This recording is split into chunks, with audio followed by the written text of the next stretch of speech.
Chief Dhaka ওয়াসার MD Fazlur Rahman বলেছেন, সরকারি কর্মকর্তা কর্মচারীদের সেবার মানসিকতা নিয়ে সেবা গ্রহীতা ও সেবাদাতার মধ্যে দূরত্ব ঘুচিয়ে আনতে হবে। রাজধানী জনস্বাস্থ্য প্রকৌশল অধিদপ্তরে এক সেমিনারে তিনি এসব কথা বলেন।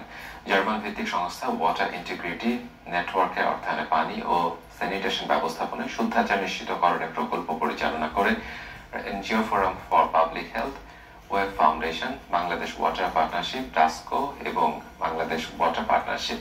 অনুষ্ঠানে সভাপতিত্ব করেন এনজিও ফোরাম ফর পাবলিক হেলথের নির্বাহী পরিচালক এম এ রশিদ।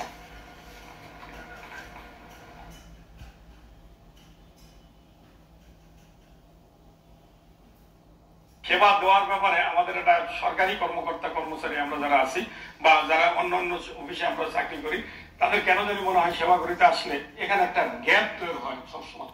এই গ্যাপটা আমাদের যদি না কমাইতে পারি, আপনি যত ইন্টিগ্রিটির কথা বলি, যতই কিছু বলি, কাজ হবে না।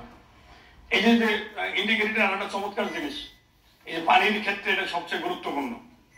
এটা হলো আমি আর আপনি পানি ব্যবহারের একদম সতর্ক হইলাম, সবাই জ্ঞান দিলাম, কিছুই করলাম না, কিন্তু আপনার বাসায় যে ছোট ছোট বাচ্চারা আছে, বাচ্চাদের যে শিক্ষার অংশটুকু এটুকু আমি দিলাম না। শিক্ষা প্রতিষ্ঠানের আমার সম্মানিত শিক্ষক মন্ডলী পানি নিয়ে কোনো ধরনের ব্যবহারের অপচয়ের যে অংশটুকু, এই অংশটুকু বললো না, কোনো লাভ হবে না।